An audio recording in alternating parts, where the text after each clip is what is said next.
Faut-il casser les codes?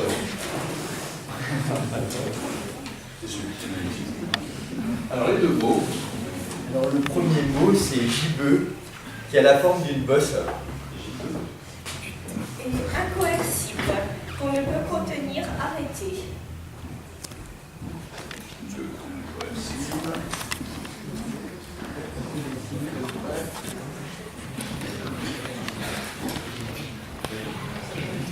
On est prêt? Oui, c'est bon. On y va.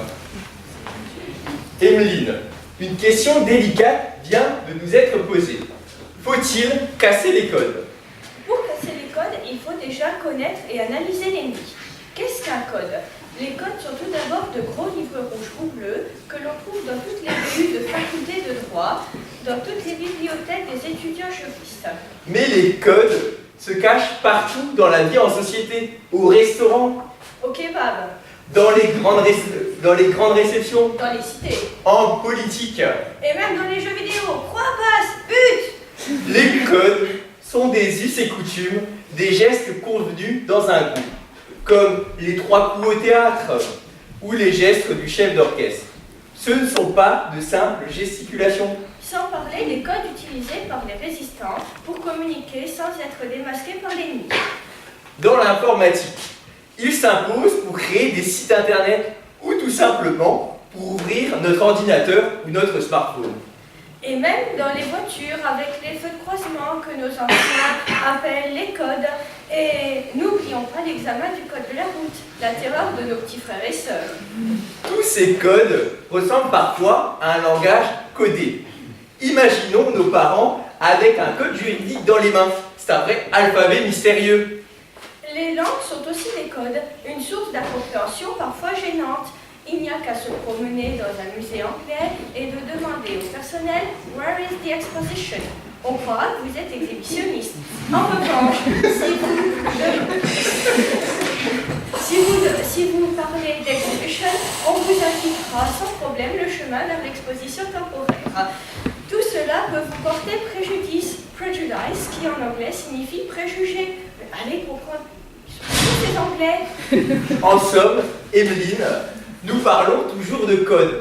On ouvre notre code, on respecte les codes, on passe notre code, on allume nos codes, on code une page web. Alors, pourquoi faut-il casser les codes? Comme nous pensons à casser, nous pensons à des chaînes, à l'esclavage. Nous sommes parfois esclaves des codes. Il n'y a qu'à penser aux codes vestimentaires, aux fashion victims, littéralement des victimes de la mode, qui n'arrivent plus à s'inspirer de ces codes. Elles disent qu'elles n'ont rien à se mettre alors que leur armoire déborde. Elles vident toute leur épargne à chaque période de solde. Elles ont toujours du mal à marcher après chaque journée shopping, tant leurs sacs sont lourds. Elles oublient qu'elles ont 3 paires d'escarpins noirs et en achètent une 4e. Et pour autant, Emeline, l'habit ne fait pas le moine. Si j'enfile mon jeep troué et mon suite d'ACDC, je reste pour autant étudiant juriste. Et par ailleurs, quand j'enfile mon tailleur pour venir vous parler, je n'oublie pas qu'à l'origine je viens d'une cité. Nous pouvons donc casser de nombreux codes pour nous sentir plus libres. Mais il ne faut pas casser les codes à la BU, sinon notre code pénal prévoit une amende. Quand je te dis casser, à quoi penses-tu? Casser, les dégradations volontaires, les voyous, les casseurs, comme récemment dans les manifs contre la loi travail. Loi belle connerie! Arrêtez-les, conneries! Alors tu vas du nord-est vers le sud-ouest et tu casses, et tu casses, et tu casses. Ou tu vas du nord-ouest au sud-est et tu casses, et tu casses. Il y a un peu de vol. Et tu casses, et tu casses, et tu casses. Oh mince, il m'a cassé la baraque. Oh, quel gibbeux! Vous nous demandez s'il faut casser les codes. Est-ce une suggestion, une interdiction ou une obligation? Si c'est une obligation, est-ce une obligation de moyens ou une obligation de résultat? A priori, les codes paraissent un phénomène incoercible qu'on ne peut ni contenir ni arrêter.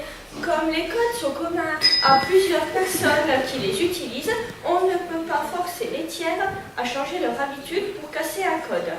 Une personne seule peut tout mettre en œuvre pour casser un code, cependant, elle n'y arrivera pas sans que d'autres personnes décident de le casser aussi.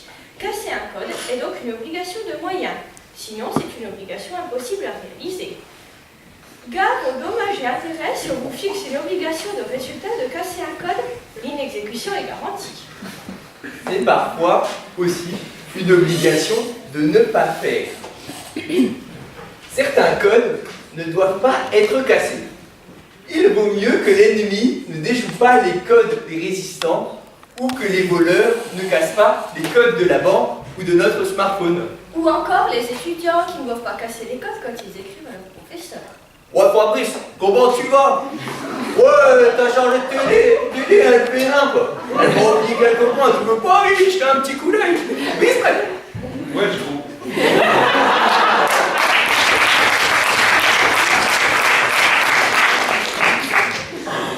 Certains politiques ne se gênent pas pour casser les codes de la politique, de la politesse.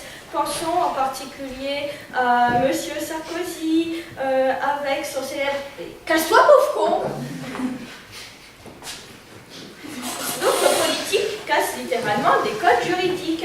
S'ils existaient aux États-Unis, prenons l'exemple de M. Trump. À peine élu, il s'empresse de casser l'Obamacare et de rompre avec l'ouverture d'esprit d'Obama. Il ferme ses frontières par un mur. Si on casse trop de codes, c'est qu'il n'y a plus de règles. Ce sont généralement les anarchistes qui souhaitent envoyer voler tous les codes. Si on remonte dans l'histoire à mai 68, c'est bien le slogan « Interdit d'interdire ». Aujourd'hui, c'est à Notre-Dame-des-Landes que nous voyons des slogans comme « Pour faire du fric, il faut du flic ». Et autres slogans contre la police qui incarnent l'autorité, les codes. Et les gauchistes contre la loi travail. Police partout, justice nulle part. Je suis pas forcément d'accord, mais bon.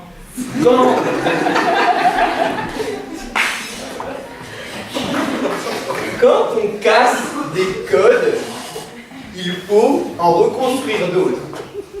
On ne se comprend plus. Olivier, tu trouves pas que Pierre, il abuse en ce moment et il se fait tout le temps des jeunes. Bah, c'est bien joué, non? C'est bon pour la santé, non? De jeûner, oui, certes, mais enfin, bon, là, c'est un petit peu embêtant. Il a toujours des aventures avec des gamins, avec des mineurs. La réforme de l'orthographe aurait bien fait de reconstruire les codes au lieu de casser celui de l'accent circonflexe. Eh bien, merci beaucoup de nous avoir écoutés et bonne reconstruction de tous les codes que nous avons cassés ensemble.